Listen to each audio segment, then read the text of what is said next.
Welcome to LOA Today. Walt Thiessen and life coach Cindie Chavez here. Today is Wednesday, February the 6th, 2019. It's 4 p.m. in New York, 1 p.m. in Los Angeles, 9 p.m. in London, and Sydney, Australia. Good morning. It's 8 o'clock in the morning there. But wherever you are in the world, thank you for joining us for another episode of LOA Today, your daily dose of happy. And I have to say, Cynthia, I'm feeling pretty happy. Things are going well. Had some really interesting synchronicities come up this past week. I'll tell you about one that happened on Tuesday. Steve Rowell, who is a coach from the UK, has become my new co-host for Tuesday afternoon. And he and I did a show on Tuesday. And then after the show, he had asked me about something that I'd said during the podcast, because I mentioned that I started this podcast about 6.5 years ago. And I guess he did a little math in his head and asked me afterward, when exactly did you start 6.5 years ago? And I said, oh, well, that's easy. We started on Louise's and my 13th wedding anniversary. So it was September 26, 2012. And he got this look on his face, and then he went to go check his computer. He says, hang on a minute. And he pulled up a document. He says, that was the day that he sent a letter to the Church of England asking them to investigate crimes against him and other people when they were young kids of sexual abuse. The day that we started the podcast is the day he sent that letter, and now 6 years later, he's on the podcast with me. And last week, he told us that he is in the process of working something out with the office of the Archbishop of Canterbury to address victims of sexual abuse within the church. Can you believe this? Like, holy cow! we were like, we were looking at each other on the Blue Jeans platform. And just saying over and over again, we can't believe this. That's crazy. That's insane. That's amazing. Yeah. So, yeah, great week for synchronicities, I have to say. There's whenever there's synchronicities happening, there's alignment. That's all that is. We're in sync with, right? So that's really cool, especially when it's sort of retroactive. Yeah. I mean, when you find something that connects to 6.5 years ago, oh, boy. That's really something. On the same day, the exact same day. Wow. I'm still getting over that one. But that was good. That's amazing. Yeah. And Very good. He hasn't been able to tell us a whole lot of details about what's going on with that new gig he's got going on with the church, with the Archbishop of Canterbury's office. But, I mean, just being that high up there, whatever comes out of it, that's going to be really good. Because, I mean, certainly that kind of scandal's been a bad thing that has affected multiple layers of the Christian church. But to have it addressed and have people get help and have that happen on a massive scale, that's such a good thing. That no matter how you look at it, that's a good thing. And we're seeing that happen. We are. Right? We're seeing so many things that were hidden, that were secret, that were covered up, all of a sudden coming out into the light. And it's not always comfortable when that happens, but that's the process of healing, right? Is things coming out into the light. So good to see that happen. And actually, as I'm telling the story, Steve has logged in to the comments section. Hey, Steve, how you doing? So once again, the synchronicities keep on coming. Yeah, very good. So how have you been? Have you had a good week? I have had a good week. It's been Fabulous. Good. All right. And we're back into the high 70s. See, you gotta love Louisiana for that, I tell you. You guys have. I'm serious. Right? One of my best friends who lives in Minneapolis, last week it was minus 50. And I don't know how anyone can do it, right? I have actually lived in a temperature like that for a day. When I went to school in upstate New York, and there was one particular day I remember it didn't reach minus 50, it reached about minus 40 with wind chill that knocked it even lower than that. And it was brutally cold. But it was interesting. We all took a walk to the next building on campus just to see what it was like. We did it as a group to make sure nobody would get in trouble or anything, and it was cold. It was darn cold. Oh boy, was that cold. We were very glad to get back inside. Let's put it that way. Yeah, I think she told me that they were saying on the news, if you had to go outside, that you couldn't be outside for more than, I guess about 5 minutes was when you were in danger of frostbite. Yeah. Well, you definitely, you layer up in order to weather that kind of a thing. I mean, I probably had like every shirt on and every sweater on and a jacket and a coat, and I mean, it was just all layered up there. So you're like this big snowball, you know. Well, so yeah, we're not dealing with that kind of weather here. It's not been really. a nice week, and everything seems to be just going well. So thank you for asking. This is the beautiful time of year too, isn't it, in Louisiana?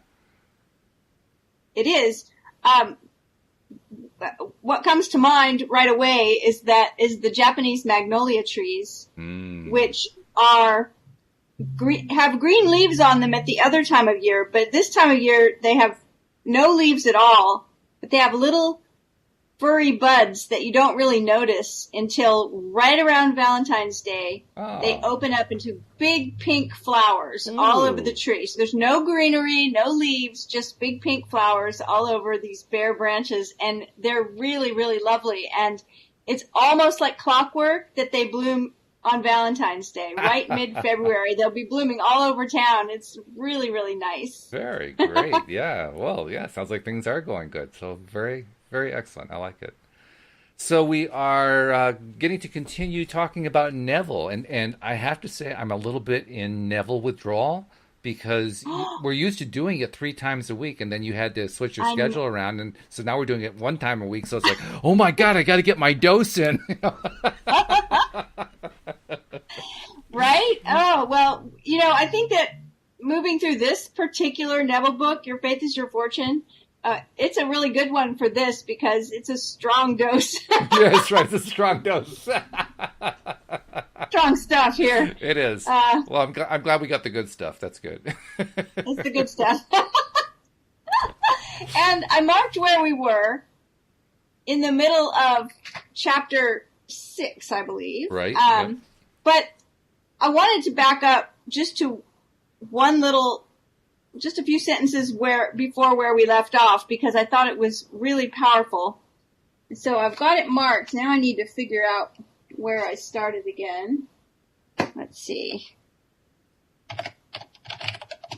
Okay.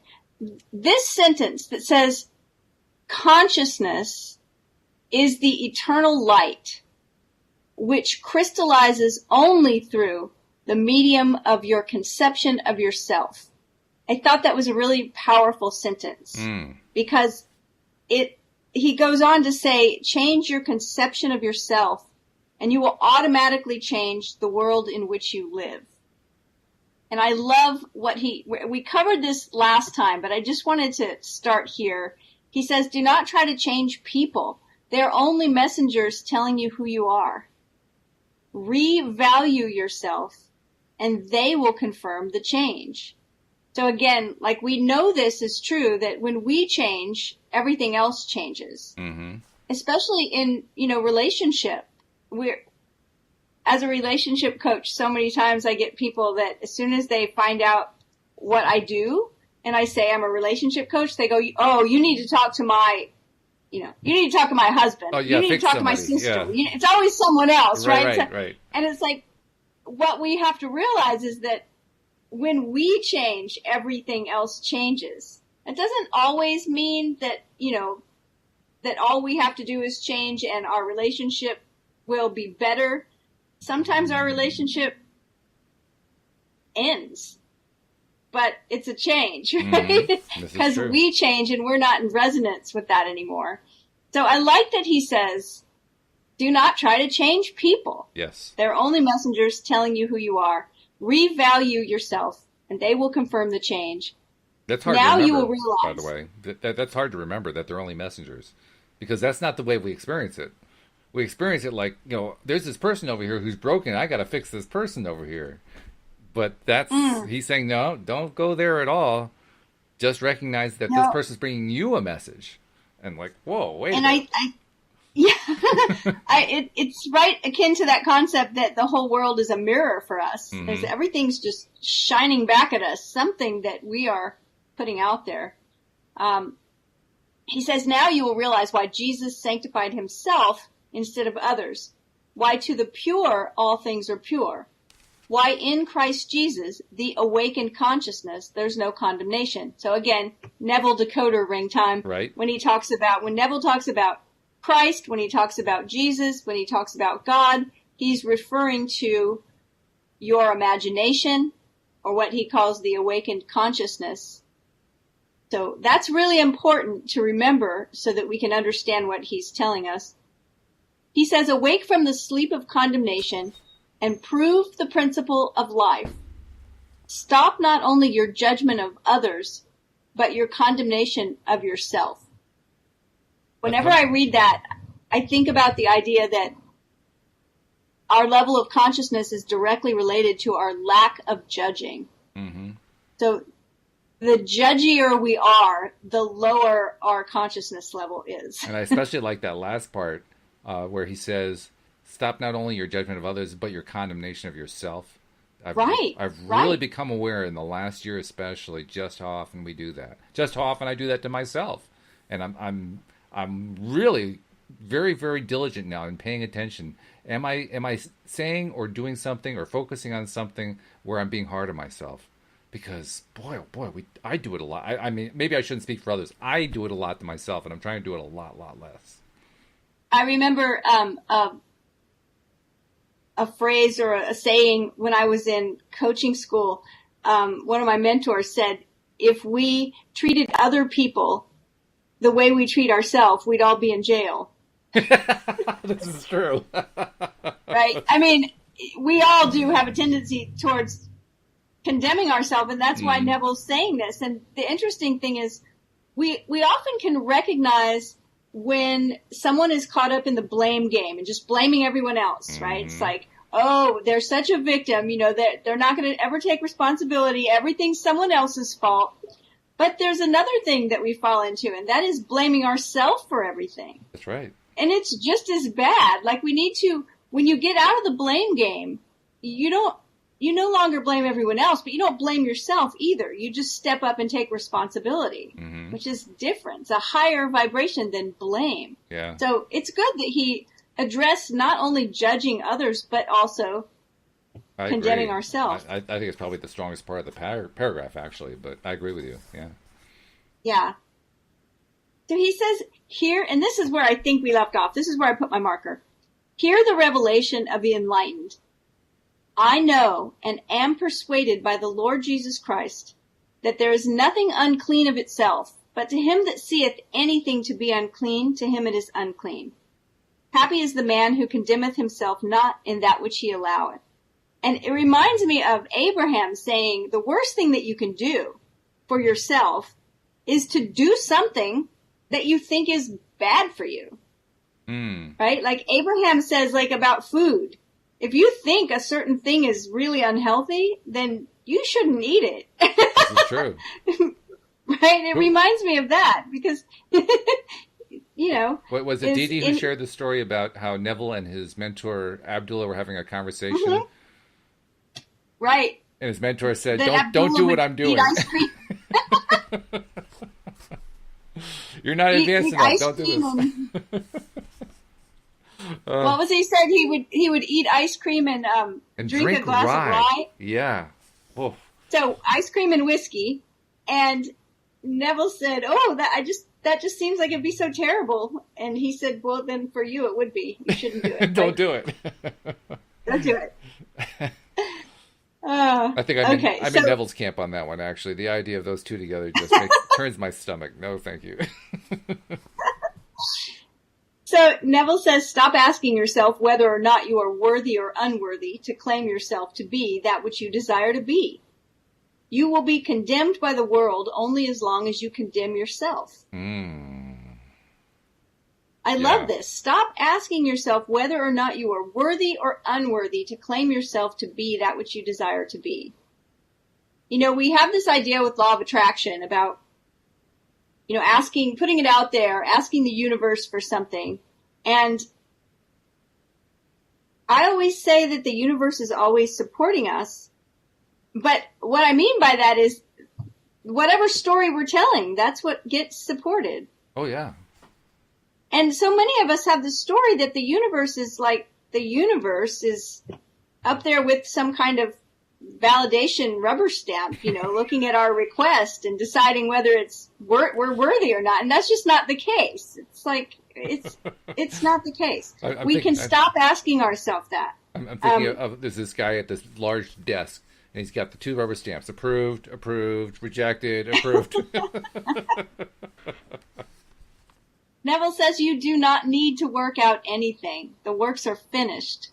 The principle by which all things are made, and without which there is not anything made that is made, is eternal. You are this principle.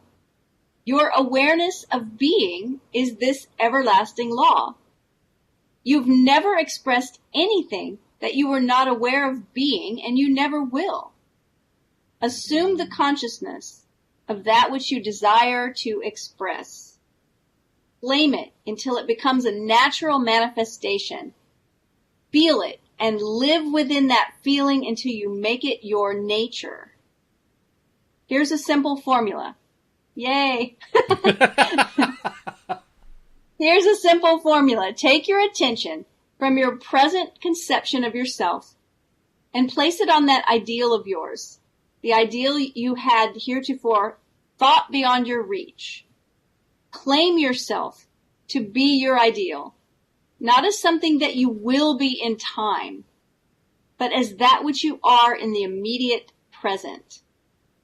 Do this, and your present world of limitations will disintegrate as your new claim rises like the phoenix from its ashes. There's a parallel going on here that I just noticed.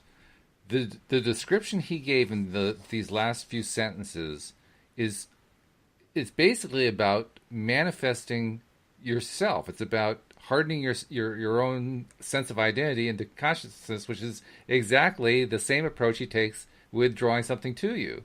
You harden it. Yes. You harden it into reality. It's the exact same concept. It's the exact same thing. And in fact, to me, it's first and foremost, because when we become that person that has those things and opportunities and relationships, when we become that person, when we assume that identity, those things will automatically come to us.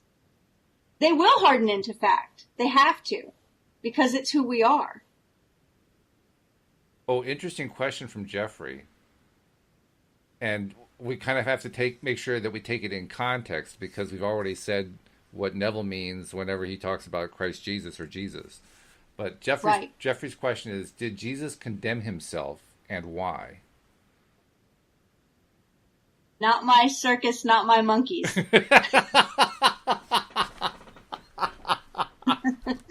Oh, that's great. What an answer. I like that.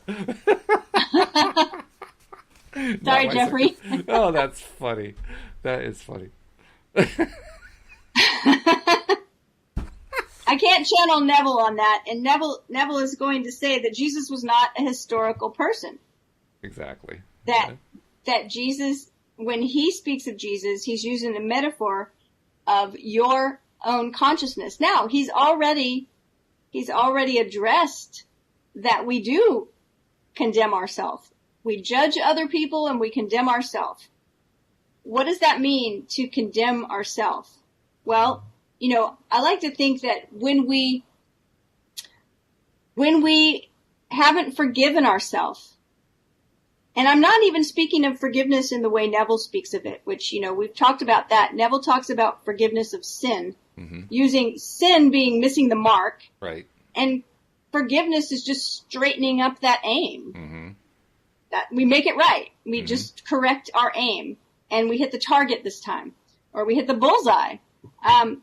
But I'm just talking about forgiveness. Many of us can look back at whatever experiences we've had in our past that we're not too happy with, that we're uncomfortable about, and we don't forgive ourselves for that. We blame ourselves. This is, again, that self-condemnation. We look back and we think we should have made a better choice. We think we should have done something differently. We think, why am I not doing better? Why have I not gotten further along in my path? Or whatever we beat ourselves up for. And we condemn ourselves in that if we haven't forgiven ourselves, then we are judging ourselves as guilty. And what always is connected to a guilty judgment is punishment. Mm.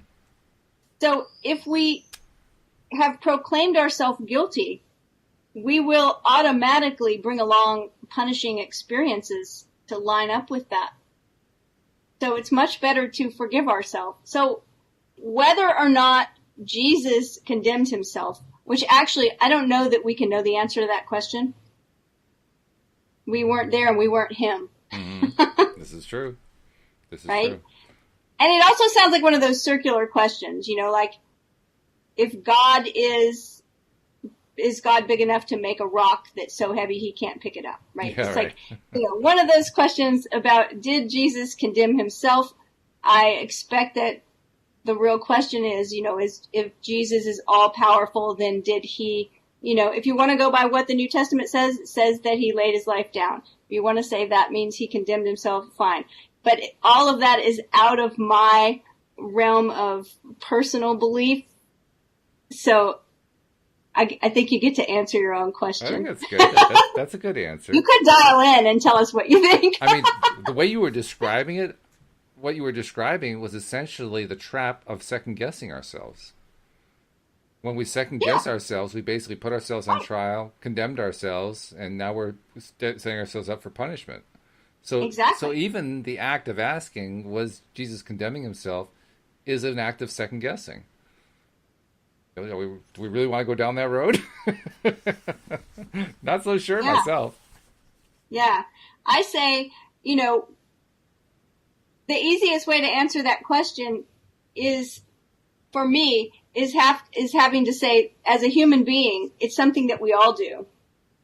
Mm-hmm. But then we could get into, the whole aspect of whether or not you believe we're all divine or just Jesus was or all of that. And it's a whole other religious discussion that's really not germane to what Neville is talking about. Which is true, yeah. Right? Yeah. As long as we're talking about it, and Didi expressed it very nicely. She said that Jesus is our imagination in action. As long as we're going to understand it that way, and I think that is the right way to understand Neville, then I think it only makes sense to ask our questions within that context, because otherwise the questions aren't even going to make any sense to us. Now, what's really interesting is if we ask that question that Jeffrey asked in that context, then we're asking if we condemn ourselves. This is true. Yeah, that's true. And we've discussed that, and we've sadly come to the conclusion that yes, we probably all have at some time. Hopefully it's not a habit. But it's really easy, to go down that road of when you're wanting something to happen and it's not happening, to automatically decide, well, I must not be worthy, right? Or else it would be happening for me, whatever it is. And we have people all the time that say that they have this worthiness issues. They don't feel worthy of love. They don't feel worthy of abundance. They don't feel worthy of success, of health, of thriving, whatever it is. And to me, that's self-condemnation. Mm-hmm. It certainly is. I agree completely. Did we answer your question at all, Jeffrey, or did we just go in a big confusing circle for you? Actually, I think we did, and he said, "Thank you for all the responses. I'm just trying to understand fully." And then later on, he said, "Understood. My apologies." So I think we got it. No apologies necessary. Yeah, no, it's all good. It's all fine. All good. Okay, so he gives us the simple formula to take our attention from our present conception of ourselves and place our attention on the ideal. And, as much as Neville talks about awareness, imagination, focus, like hyper-focus, and attention, that's what he's telling us right now, is that we need to focus our attention over there and claim that ideal, not as something that's going to happen sometime in the future, but something that's already present. Right. So he says, be not afraid nor dismayed by reason of this great multitude, for the battle is not yours, but God's. Remember again, we could say the battle is not yours, but your consciousness battle. You do not fight against your problem. Your problem will only live as long as you are conscious of it. Take your attention away from your problem and the multitude of reasons why you cannot achieve your ideal. It's like what we were just talking about, saying, well, I guess I'm not worthy. Concentrate your attention entirely upon the thing desired. It's interesting, too, because we just did this whole thing here about this topic. And the topic was basically about all the ways we beat ourselves up. And we actually explored one particular way that we were doing that, or that we have a tendency to do that. And now he's saying, which is the right thing to say, take your attention away from the problem and the multitude of reasons why you cannot achieve your ideal. Concentrate your attention entirely upon the thing desired. And I know we've talked that concept a lot. We've talked about not just where Neville is concerned, where Abraham is concerned. I mean, it's a basic law of attraction concept. Put your focus on what you want, not on what you don't want. But even with that in mind, as we're reading this, I'm realizing, boy, it takes a lot after we've been in this negative space for a while. Because we've been talking about this negative topic here for about, 10 minutes or so. And it takes a lot to pull your attention away from it. You know what I mean? So it becomes really important, very important on us to say, okay, I'm done with that. I am now going to move back to what I want and remind ourselves, what is it that I wanted in the first place? And that we've talked about this for a year, the idea of pivoting from the idea of what we don't want to the thing we want. Right. And how a lot of times it's like, by doing that, we're exercising those focusing muscles. Yes. And it reminds me, because it's a pivot and we keep coming back and have to pivot back to what we want. And our mind keeps reminding us, wait, but you're not worthy, or wait, but you haven't worked hard enough, or wait, but you're lazy, or wait, but you have limiting beliefs, or all these things. And we go, no, I don't want to think about that. I want to focus over here on what I want. And then our mind reminds us again, have you looked at your bank account lately? Yes. It's really low. Yeah. You do know that you're not in a good relationship, right? All the things. And we go, no, I'm going to focus on what I want. It reminds me of reps at the gym, right? Sure, yeah. Well, when you think of it, you don't go to the gym, pick up a weight, put it down, go, okay. Well, I do. That's how I do it. I'm done. One rep. But seriously, like, we sometimes think it should be that way. Yeah. Right? Oh, yeah. But I did focus on what I wanted. And I did my affirmations this morning. I mean, what's the problem? Right. But I think it's more like going to the gym and saying, okay, now I'm up to 50 reps. Now I'm up to 100 reps.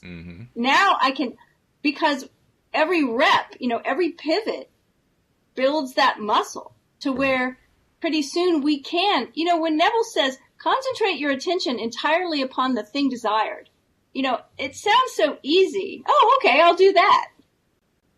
But laser focus, putting all of your attention upon the thing desired, sometimes your whole mind isn't into it.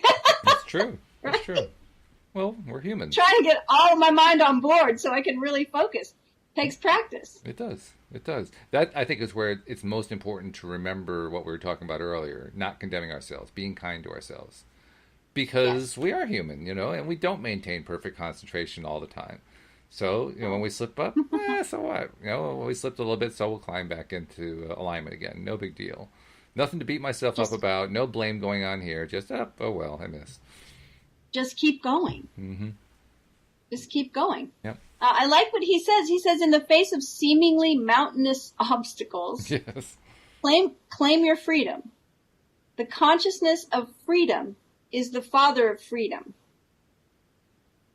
It has a way of expressing itself which no man knows. You shall not need to fight in this battle. Set yourself, stand still, see the salvation of the Lord with you. I am the Lord. And remember, he says in this next sentence, I am, your consciousness is the Lord. The consciousness that the thing is done, that the work is finished, is the Lord of any situation. Listen carefully to the promise. Ye shall not need to fight in this battle. Set yourself, stand still, see the salvation of the Lord with you. With you. That particular consciousness with which you are identified is the Lord of the agreement. He will, without assistance, establish the thing agreed upon the earth. When he says he's talking about your consciousness. Your consciousness can establish this thing. It doesn't even need assistance. It just needs to be recognized. And as you were reading a few sentences ago, I was strongly reminded of a key concept that we've actually discussed before. And it's one that I still have a little bit of a problem with, but I understand what he's saying. And that's the idea that all creation is already done. It's finished, it's right. It's all finished. It's all finished. It's all been done.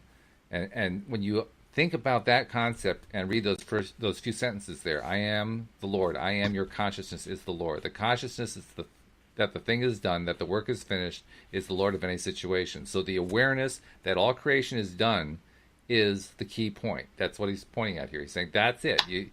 That's the thing you have to understand. It's all done. It's all there. So that's why you don't need to fight. You just need to stand there still and see that it's all there. It's already done. Look at it that way. He's reinforcing that. Yeah, it's a done deal. Yeah, it's a done deal. It's a done deal. You know, I kind of think of it as, I always try to put things into some kind of practical example that makes sense to us. And I think about, if I was waiting for something important in the mail, it's like, and then I get the notice that it is on the way. It's been shipped. There's a sense of, okay, good. It's a done deal, right?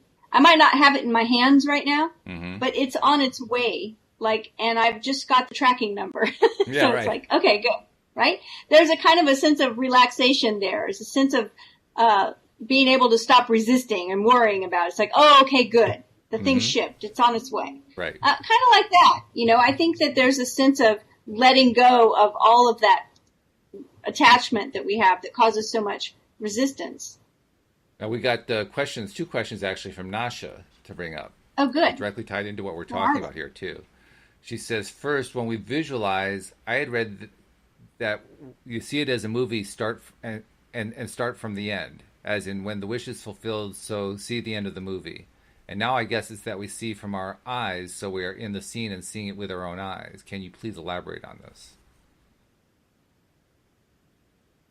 Well, I think that it's important when we use any of Neville's methods, which I think is what you're addressing, with visualizing or imagining that we are in our bodies, so to speak. Like we've talked about this before, the difference between if I were to say to you, okay, close your eyes and imagine that in front of you, imagine that you're watching yourself climb up a ladder.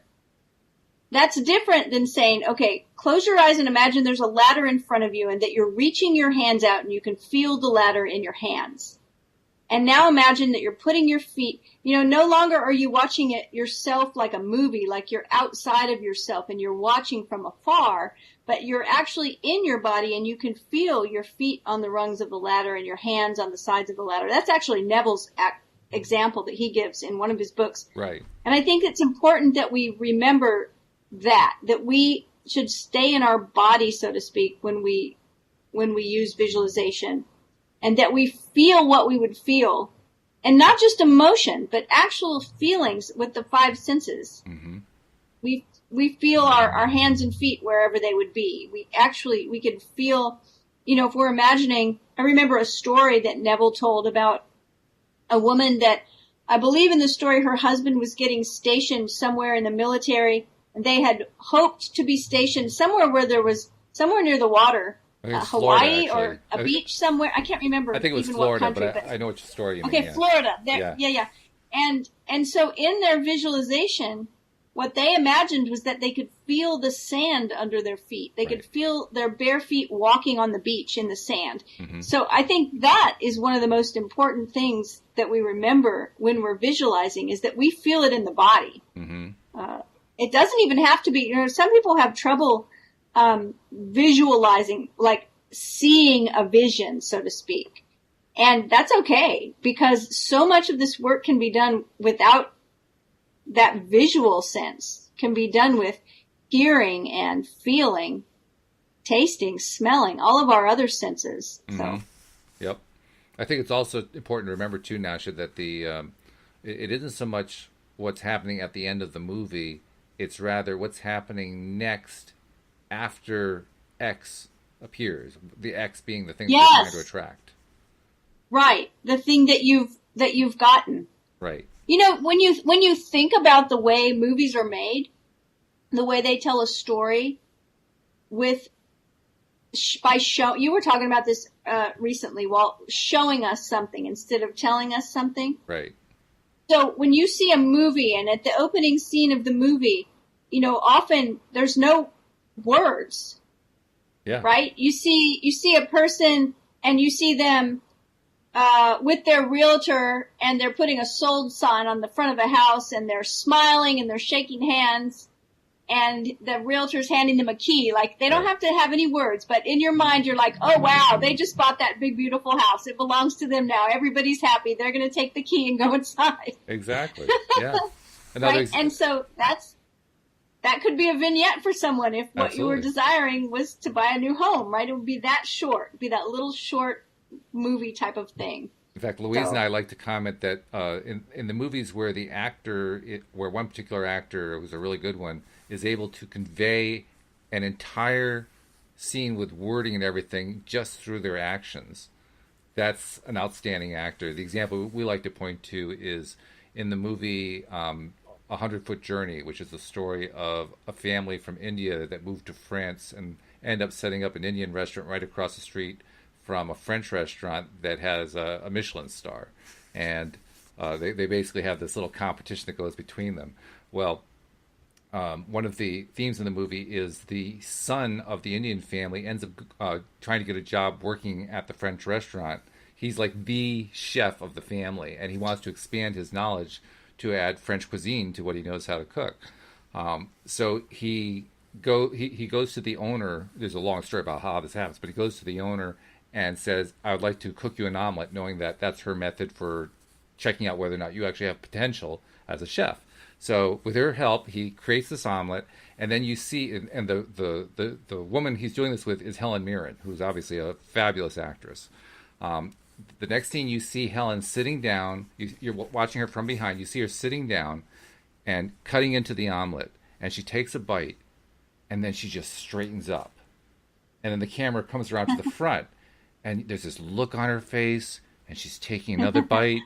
And now bear in mind that they've had this competition going on between the two restaurants. So she has seen him up to this point as being the opposition, the competition. And she takes a bite, and it's delicious. She goes, oh, she's totally deflated. You know, no words at all. But just because she could show it just by demonstrating how it feels. That to me is like the best kind of acting. That's a great example. Yeah. And it's great for us to recognize when we're doing this work that the feeling has to be there. Mm-hmm. Exactly. And the feeling is there with that kind of an actor. Oof. And I had never heard of that movie. I just wrote it down. Oh, it's a great movie. Anyone who has not seen The 100-Foot Journey, see that movie. It's a heartwarming movie. It's a cool movie. It's fun. It's really good. Really, really good. Okay, good. We were just talking about this last night, that we needed a movie that was uplifting, and so thank you. Yeah, fabulous movie. Fabulous movie. Really good. See? I just mentioned it, and a movie just fell in my lap. Perfect. There you go. Oh, and Didi is saying that Neville's going to answer Nasha's question in a few paragraphs, so we should continue to see what that is. Okay. Awesome. All right. So, let's see. Can you, in the face of the army of reasons why a thing cannot be done, quietly enter into an agreement with the Lord that it is done? So let's use our replacement method here.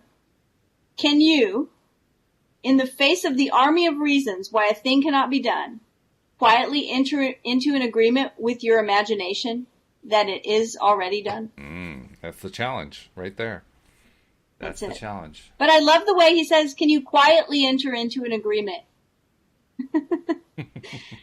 Can you, now that you have found the Lord to be your awareness of being, become aware that the battle is won?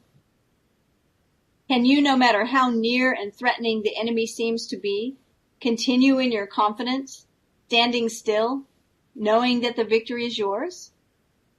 If you can, then you will see the salvation of the Lord. Remember, the reward is to the one who endures. Stand still. Standing still is the deep conviction that all is well. It is done. No matter what is heard or seen, you remain unmoved, conscious of being victorious in the end. All things are made by such agreements, and without such an agreement, there is not anything made that is made. I am that I am. In Revelation, it is recorded that a new heaven and a new earth shall appear. John, shown this vision, was told to write, "It is done." Heaven is your consciousness, and earth its solidified state. Therefore, accept as did John, "It is done." All that's required of you who seek a change is to rise to a level of that which you desire. Without dwelling upon the manner of expression, record that it is done by feeling the naturalness of being it. Here is an analogy that might help you see this mystery. Suppose you entered a motion picture theater, just as the feature picture came to its end. All that you saw of the picture was the happy ending. Because you wanted to see the entire story, you waited for it to unfold again. With the anticlimactic sequence, the hero is displayed as accused, surrounded by false evidence, and all that goes to wring tears from the audience. But you, secure in the knowledge of the ending, remain calm with the understanding that regardless of the seeming direction of the picture, the end has already been defined. In like manner, go to the end of that which you seek, witness the happy end of it by consciously feeling you express and possess that which you desire to express and possess. And you, through faith, already understanding the end, will have confidence born of this knowledge. This knowledge will sustain you through necessary interval of time it takes for the picture to unfold. Ask no help of man. Feel, it is done, by consciously claiming yourself to be, now, that which as man you hope to be. That's so cool. They brought in a motion picture analogy right after we gave them a motion picture analogy. That's so cool. I love that.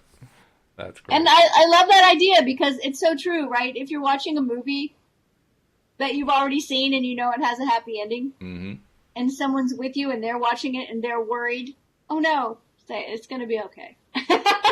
Right? And I recall from a very young age developing that mindset where movies were concerned. In fact, when I first saw my first movie that didn't have a happy ending, I was like stunned, like, wait a minute, what happened to the movie? I don't understand.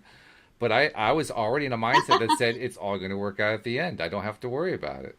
And right. That's actually a very pleasant mindset to have. It's a very calming one because you don't get upset about stuff.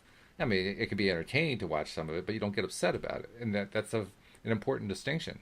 Because if we're not upset about it, we're not blaming, we're not pointing fingers at the wrong stuff, we're not getting upset, we're not focusing on what we don't want.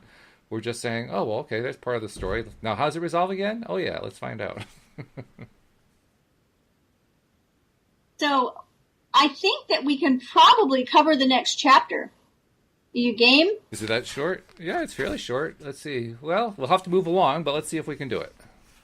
I think we can do it. Okay. And the reason why I say that is because right up front, the title of the chapter, Thy Will Be Done, mm-hmm. and he's going to start quoting a lot of scriptures. Okay. So as we read through these, keep in mind, again, that when he talks about Jesus, when he talks about God, when he talks about Father, all of those things he is saying are really just a metaphor for our consciousness, for our imagination.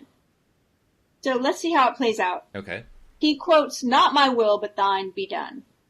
Not my will, but thine be done." This resignation is not one of blind realization that I can of myself do nothing. The Father within me, he does the work. I can of my own self do nothing. As I hear, I judge, and my judgment is just, because I seek not my own will, but the will of the Father which has sent me. And then he quotes, "Believest thou not that I am in the Father, and the Father in me? The words that I speak unto you, I speak not of myself, but the Father that dwelleth in me, he does the work. Now remember, again, consciousness and imagination. When man wills, he attempts to make something which does not now exist appear in time and space.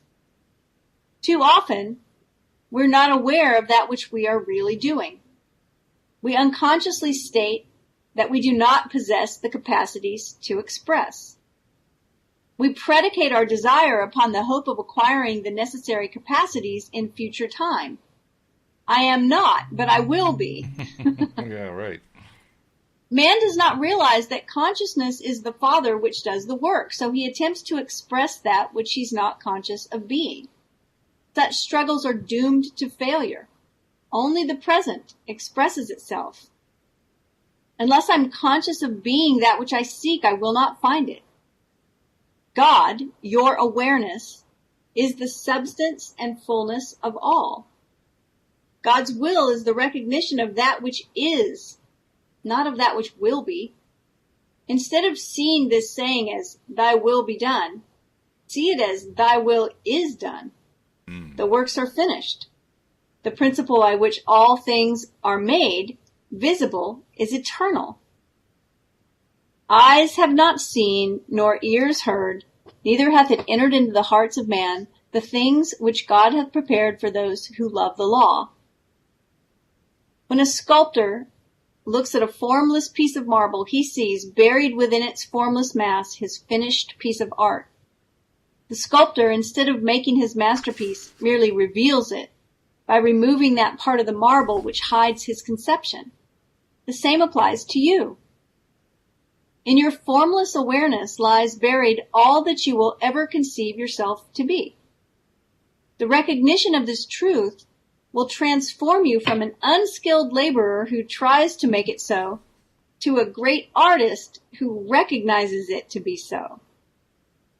Your claim that you are now that which you want to be will remove the veil of human darkness and reveal your claim perfectly. I am that. God's will was expressed in the words of the widow, it is well. Man's will would have been, it will be well. To state, I shall be well is to say, I am ill. God, the eternal now, is not mocked by words or vain repetition. God continually personifies that which is. Thus, the resignation of Jesus, who made himself equal with God, was turning from the recognition of lack, which the future indicates with, I shall be, to the recognition of supply by claiming, I am that. It is done. Thank you, Father. Now you will see the wisdom in the words of the prophet when he states, let the weak say, I am strong. Man, in his blindness, will not heed the prophet's advice. He continues to claim himself to be weak, poor, wretched, and all the other undesirable expressions from which he is trying to free himself by ignorantly claiming that he will be free from these characteristics in the expectancy of the future. Such thoughts thwart the one law that can ever free him. There is only one door through which that which you seek can enter your world. I am the door. And remember, we talked about this last time, that door is our consciousness. Right. That's how everything comes to us, through the door of our consciousness. Yes. When you say, I am, you are declaring yourself to be first person, present tense. There's no future. To know that I am is to be conscious of being. Consciousness is the only door. Unless you are conscious of being that which you seek in vain. If you judge after appearances, you will continue to be enslaved by the evidence of your senses. To break this hypnotic spell of the senses, you are told, go within and shut the door. But thou, when thou prayest, enter into thy closet, and when thou hast shut thy door, pray to thy Father which is in secret, and thy Father which seeth in secret shall reward thee openly. Enter thou into thy chambers, and shut thy door about thee. Hide thyself as it were for a little moment, until the indignation be overpast. And when thou art come in, thou shalt shut the door upon thee and upon thy sons. He went in, therefore, and shut the door upon them, and prayed unto the Lord.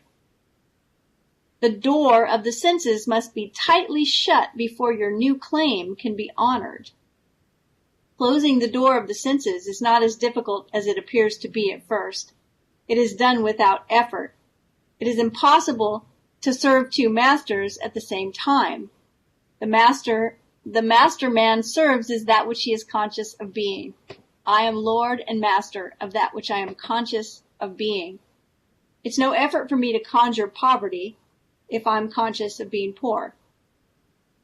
My servant, poverty, is compelled to follow me as long as I am conscious of being poor. Instead of fighting against the evidence of the senses, you claim yourself to be that which you desire to be. As your attention is placed on this claim, the doors of the senses automatically close against your former master, that which you were conscious of being. As you become lost in the feeling of being, that which you are now claiming to be, true of yourself, the doors of the senses once more open, revealing your world to be the perfect expression of that which you are conscious of being. Let us follow the example of Jesus, who realized, as a man, he could do nothing to change his present picture of lack. He closed the door of his senses against his problem and went to his Father, the one to whom all things are possible. Remember again, that's the imagination. Right. Having denied the evidence of his senses, he claimed himself to be all that, a moment before, his senses told him he was not. Knowing that consciousness expresses its likeness on earth, he remained in the claimed consciousness until the doors, his senses, opened and confirmed the rulership of the Lord. Remember, I am is Lord of all. Never again use the will of man which claims, I will be. Be as resigned as Jesus and claim, I am that. Some interesting points in this. Well, I want to go back about halfway through the chapter.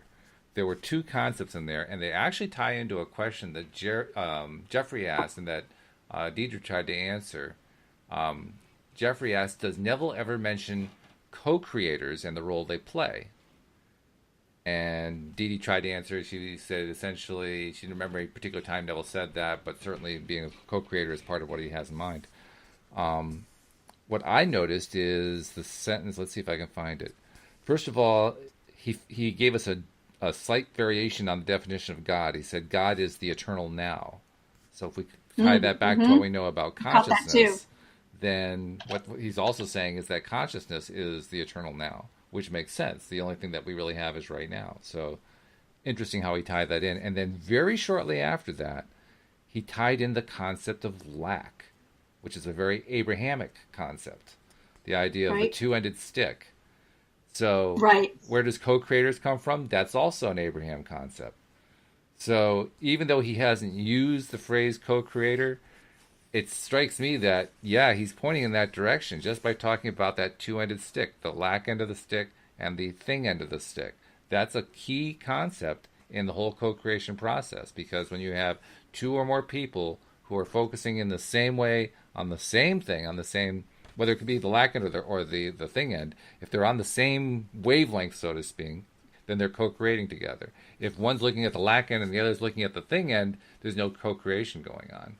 So he doesn't use the phrase, but I think he's actually talking about it here.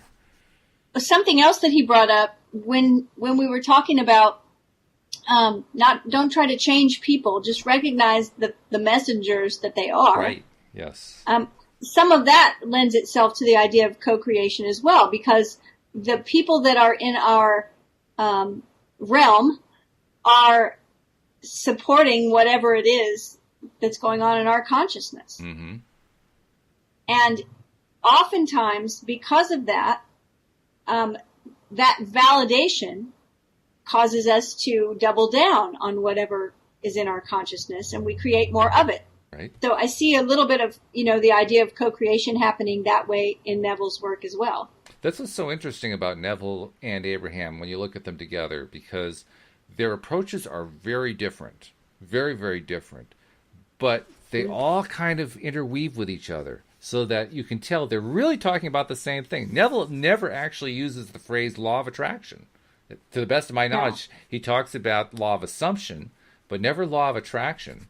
And yet, what he's talking about is what we would call law of attraction, which is a really interesting thing. It weaves together so closely. Fascinating. Yeah, so many things they talk about kind of dovetail with each other. They really do. It is really interesting. Yeah. So. Yeah, I think the thing that really stands out for me is in this chapter is just what you said, that he likens God to being now. Mm. And somewhere in here, let's see if I can find it. He talks about now being all that we have. Mm-hmm. Right? And I'm trying to find that. He talks about, I'm having trouble finding it, but mentioning that, it has to happen now. Our consciousness happens now. Exactly. Not later. Yes. And that, it happens as you become lost in the feeling of being that which you are now claiming to be true of yourself. The doors of the senses once more open. So everywhere he's talking about, it's what you're claiming now. God, the eternal now. He says it more than once. In fact, so when that's he first another defines important that term. thing is that our past, whatever's happened up until this moment, it's just a memory. Mm-hmm. And whatever's happening in the future, we don't know. It hasn't happened yet. So of course, the only way we can create is now. Right. In the present moment. And that's another reason why I think it's so important that we practice tapping into those five senses when we're doing these vignettes, because the five senses generally, in a waking state, they will bring us into the present moment faster than anything. If I ask you, Walt, what do you hear in your surroundings right now? And what does the temperature in the room feel like? You will immediately come into the present moment because you have to answer those questions. So I think it's interesting that if we're not in a waking state, but we're in a meditative state, an imaginative state, in that larger dimensional space that Neville talks about, when we're there and we are assuming the feeling of the wish fulfilled, and I don't mean emotion, I mean the feelings, the temperature in the room, right. My feet are on the floor. When we're doing that in that larger dimensional space, we're bringing that thing into the present. Because that's how we tap into the present moment. That's it. Exactly. To me, that's really exciting. I don't know. I'm excited. It is exciting, and it's a great reminder that, I think the way Didi phrased it was good. She says, the past is gone and the future has not come. All that there is in the moment is now. It's almost directly out of Eckhart Tolle, the way she wrote that. But the fact is that because we only have now, when we remind ourselves to stay in the now, that's when we are at our most potent. That's when we have our greatest power. And that's essentially what Neville's driving at here. That's when all the good stuff happens. That's it. Yeah. So good stuff about that good stuff. I like that good stuff. Hey, I want to remind people in the last minute or so that we've got, if you're not yet a subscriber, become a subscriber. Instructions are on the homepage. If you can't find it in the description of where you're seeing this podcast, just go to loatoday.net. And also be sure that you're sharing with other people that you're listening, because that's how we spread the word and help more and more people get their daily dose of happy. And thank you also to the people who are in the live stream audience. But if you're just a regular podcast listener, which is like 98% of our audience, we want to encourage you to be a part of this too. So, and I forgot, there was actually a question. I'm gonna actually extend the podcast. I completely forgot about this. Somebody wrote in a question for us, Cindie, and I want to make sure that I include it. So we're going to go over a minute or two here, and it's going to take me a moment to get my email open because that's where I have it. But I promised this person I was going to bring this up with you. So let's see, where is that? I forgot to have that ready. Okay. And of course I had about 50 emails this week, so it's going to take me a minute to find it. Where is it? I know it was from, I think it was last Thursday or Friday. Where is it?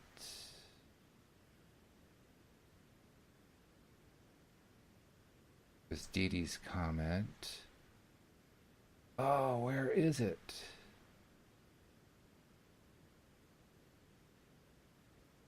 Was this by chance a question about law of attraction and Buddhism? It might have been. Yeah, it might have been that one.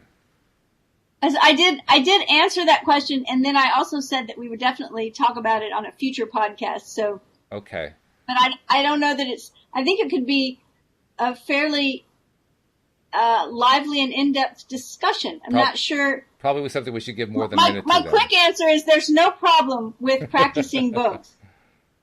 Okay, so let's. What I'll do is I will build it into the description for next week's podcast so that we don't miss it. But that would be fun. Yeah, I'd love to discuss it. Yeah. Okay. Yeah. So my apologies, listener, for having missed that one.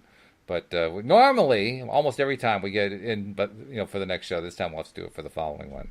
But please, if you are listening to the recording and you have questions or comments that you want to share, pass them along because we do like to incorporate them. So, yes. With that thought in mind, thank you very much. First of all, thank you, Cindie, for helping bring along the Neville Goddard ring and helping straighten all this stuff out. Thank you for our live stream listeners. Thank you for our regular podcast listeners for listening in, and we'll see you all next time here on LOA Today. Goodbye, everybody. Bye, everyone.